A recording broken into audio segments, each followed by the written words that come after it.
Buenas noches. En esta ocasión veremos predicador de predicadores. En nuestros días, como en otras épocas, es vital la exposición de las Escrituras. Por eso, tomando como referencia la parábola que se encuentra en Mateo capítulo 13, del 3 al 23, conoceremos tres aspectos importantes en la predicación: presentar, fundamentar, explicar.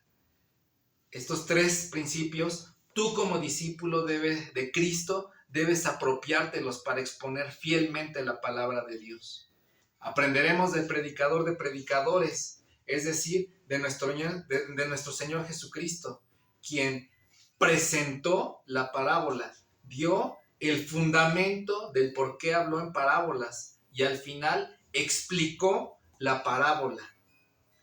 Abordaremos el pasaje en tres partes. La primera se encuentra del versículo 3 al 9, que dice: Y les habló muchas cosas en parábolas, diciendo: El sembrador salió a sembrar, y al sembrar, parte de la semilla cayó junto al camino, y vinieron las aves y se la comieron.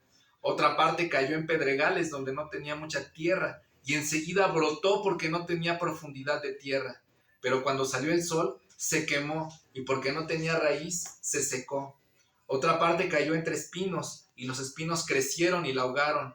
Y otra parte cayó en tierra buena y dio fruto, algunas semillas a 100 por uno, otras a 60 y otras a 30. El que tiene oídos, que oiga. Nuestro Señor Jesucristo comenzó su predicación exponiendo esta parábola sentado en una barca mientras toda la multitud estaba de pie en la playa. Imagínate la escena, todos escuchando atentos, ya que el hecho de que nuestro Señor Jesús se sentara en la cultura judía indicaba que el maestro iba a decir algo importante, como lo hizo en el Sermón del Monte, Mateo capítulo 5. Jesús sencillamente expuso la palabra de Dios, dio a conocer la palabra de Dios, presentó esta parábola, y esta parábola es la palabra de Dios.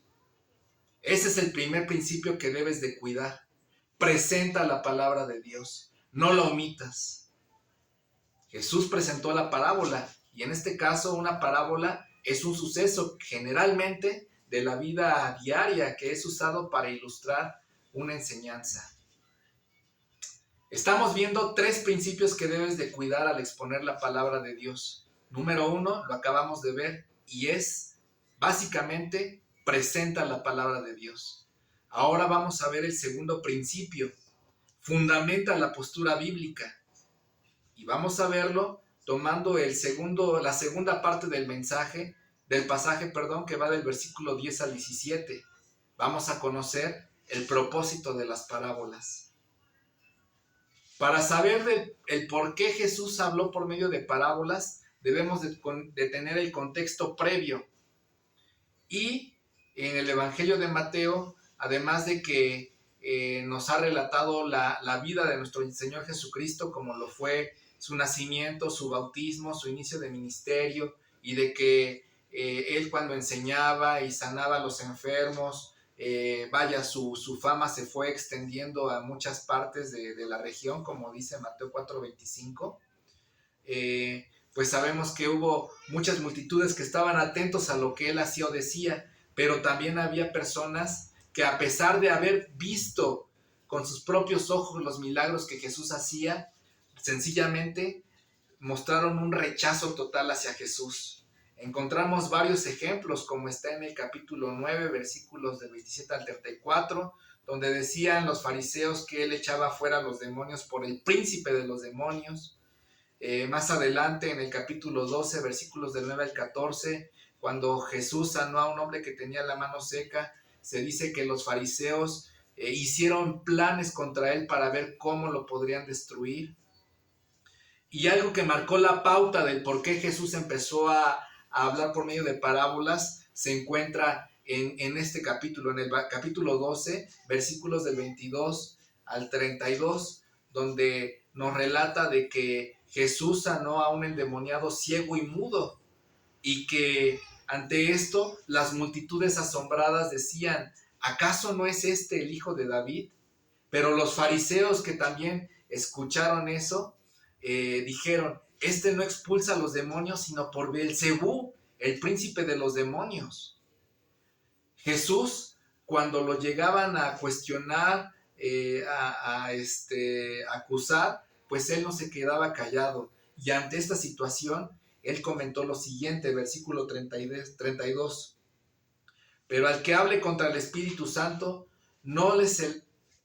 Y a cualquiera que diga una palabra contra el Hijo del Hombre se le perdonará, pero al que hable contra el Espíritu Santo no se le perdonará ni en este siglo ni en el venidero. Aquí está hablando del pecado imperdonable que cometieron únicamente estos fariseos. Básicamente ya no había nada que hacer por ellos, porque ellos habían cerrado su corazón a Cristo a pesar de ser testigos directos de los milagros de Jesús. Ellos sencillamente solo podrían recibir condenación. Por eso, si ahora nos vamos a la segunda parte de nuestro pasaje, que va del versículo 10 al 17, vamos a entender el por qué Jesús habló por medio de parábolas. Dice así: y acercándose los discípulos dijeron a Jesús: ¿por qué les hablas en parábolas? Jesús les respondió: porque a ustedes se les ha concedido conocer los misterios del reino de los cielos, pero a ellos no se les ha concedido. Porque a cualquiera que tiene se le dará más y tendrá en abundancia, pero a cualquiera que no tiene, aún lo que tiene se le quitará. Por eso les hablo en parábolas, porque viendo no ven, y oyendo no oyen ni entienden. Y en ellos se cumple la profecía de Isaías que dice: al oír, ustedes oirán, pero no entenderán, y viendo verán, pero no percibirán, porque el corazón de este pueblo se ha vuelto insensible, y con dificultad oyen con sus oídos, y han cerrado sus ojos. De otro modo verían con los ojos, oirían con los oídos, y entenderían con el corazón, y se convertirían, y yo los sanaría. Pero dichosos los ojos de ustedes, porque ven, y sus oídos, porque oyen. Porque en verdad les digo que muchos profetas y justos desearon ver lo que ustedes ven, y no lo vieron, y oír lo que ustedes oyen, y no lo oyeron. Si nos damos cuenta, vemos que hay referencias al Antiguo Testamento, y esto es así porque Mateo presenta pruebas de que Jesús era el Mesías que tanto esperaba el pueblo judío. Pero en términos simples, el hecho de que Jesús hablara por medio de parábolas era un acto de misericordia para aquellos hombres incrédulos de quienes ya no había nada que hacer, sino solo recibir condenación. Jesús no quería que estos hombres entendieran la enseñanza para que no tuvieran mayor condenación. Y por ende, sus discípulos pues sí podrían entender lo que él iba a decir. El comentario de MacArthur menciona que el acto de Jesús de velar la verdad ante los incrédulos fue un acto de juicio como un acto de misericordia. Fin de la cita. Ahora entendemos el uso de las parábolas de nuestro Señor Jesús. Él fundamentó su postura y este es el principio número 2. Fundamenta la postura bíblica. Hasta ahora hemos visto 2 principios. 1, presenta la palabra de Dios.